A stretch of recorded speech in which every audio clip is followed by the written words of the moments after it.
What's up, everyone? I'm here to talk about squat fixes part 1. We're going to be looking at the ankle today and the common problems that are associated with what's called pronation or overpronation.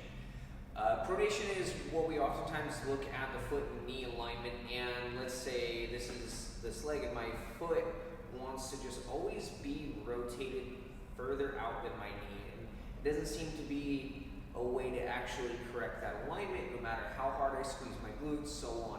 And some people would call this position knock knee or a Valgus Fault, but it's not always as simple as that. But there's very simple methods to fixing this problem. And so I'm going to go over a couple very simple corrective exercises to fix this issue, improve ankle mobility, and be able to help you guys be better in your squat positions, better in your ankle mobility, and be able to provide better and better performance in the gym or on the field or in the pool. This is a common issue I run into with the skaters that I work with and the swimmers. And I deal with a broad range of types of swimmers because of breaststroke and all these different strokes. And then also you have water polo players who do swim in their off season and remain in shape. Now, with the type of egg beatering and movement and stuff that goes on in water polo, the common movements in breaststroke, we see pronation pretty common. I call it the breaststroke walk because a lot of them seem to have that duck-footed kind of position, and it's really not great, especially when we start going into our strength work and loading and stuff like that. And then I see this in skaters too. This isn't possibly because of the positions in skateboarding that you end up in, but just overall bad habits or poor positioning you had developmentally, and so you've relied on those. I've seen some skaters like Diego Najera.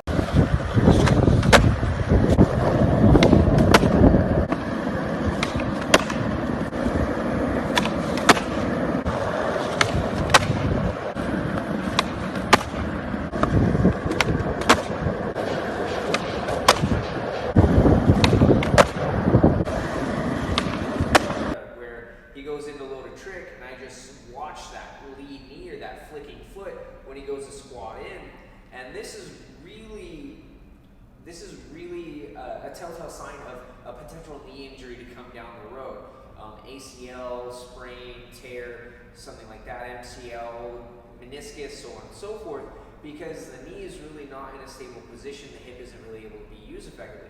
You may be a great skater because you've been able to work with and understand how to move to make yourself function, but in the long term, fixing these problems will serve a big advantage to the longevity of your swimming or skateboarding careers.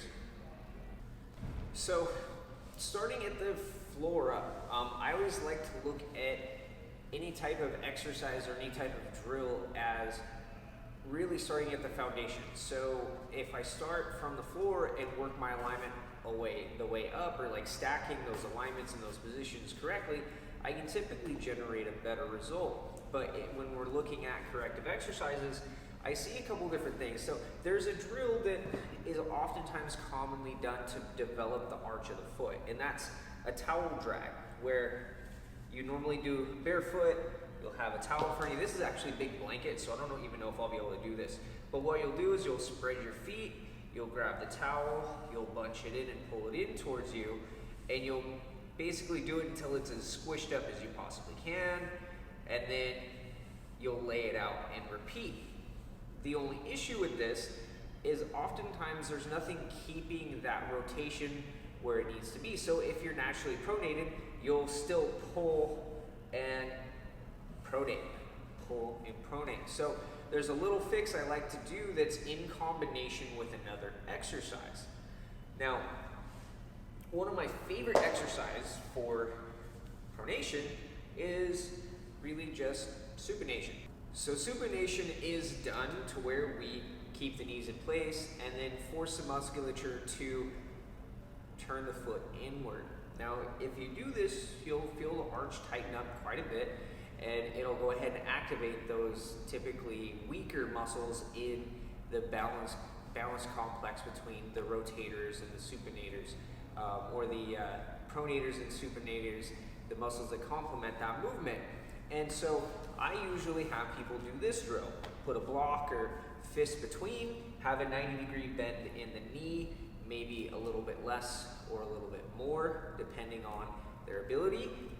Foot flat, rotate the feet in as far as they can, trying to keep everything connected with the floor so the arch raises, squeeze and hold for a couple seconds, and then relax, squeeze and hold for a couple seconds, relax, squeeze and hold for a couple seconds. And so doing this isolates and blocks the knees. And so, 3 sets of 15 a couple times a day.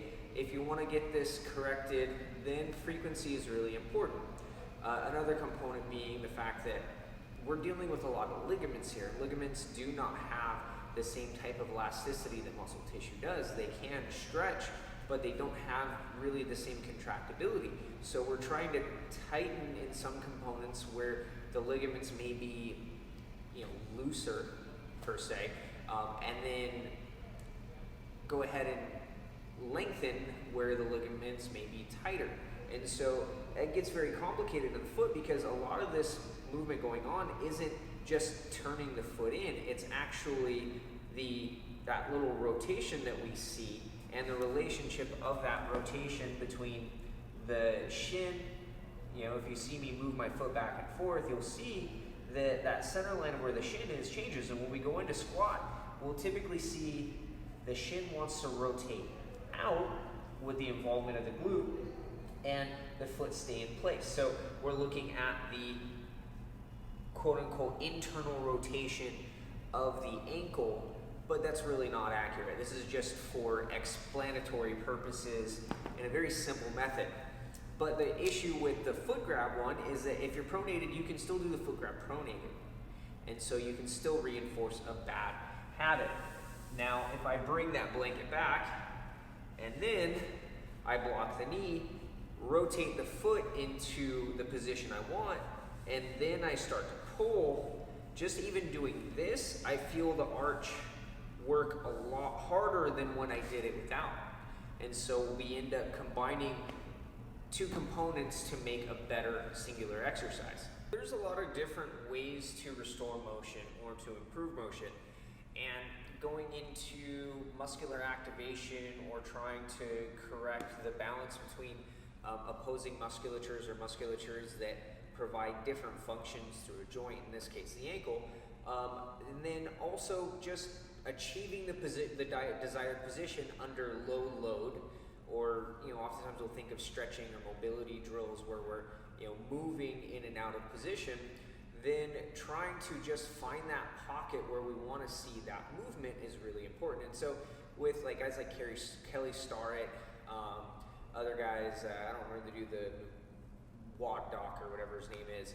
I'm not a CrossFit fan. There's been a lot of personal care components that have really been spurred and grown through CrossFit. And so for that, I'm really grateful for. I've learned a lot in dealing with people and injuries and stuff as time has gone on, and I've been doing this career a long time. So one of the components to getting into position or being able to get in position is just being able to, without load, achieve the position that we would like to be. So if I'm talking about a squat, I would like to be able to have a lot of forward knee movement with the heel flat. I would like to have the shin kind of move to that front outer corner of the ankle, and that's that very deep pronated, supinated relationship in that ankle. So then when I go into squat, I know I'm out of screen, but I have that mobility to where I can sit into a squat and remain fairly stable and upright and really be able to push through the middle of the foot. When I run into ankle mobility problems, as soon as the Achilles starts to lock up, I'll run into that issue where the heels will want to come off, or I'll feel like I need to sit on the heel and fall. So not really a good thing. So when we go into this just standard kind of stretching positionary drill, I'll work on keeping the heel down. I'll work on getting that position where I want it, where the knee is going to be rotated towards the pinky toe, and I'm going to lean it into position. Pretty simple. Spend, a minute, 2 minutes just moving through that motion.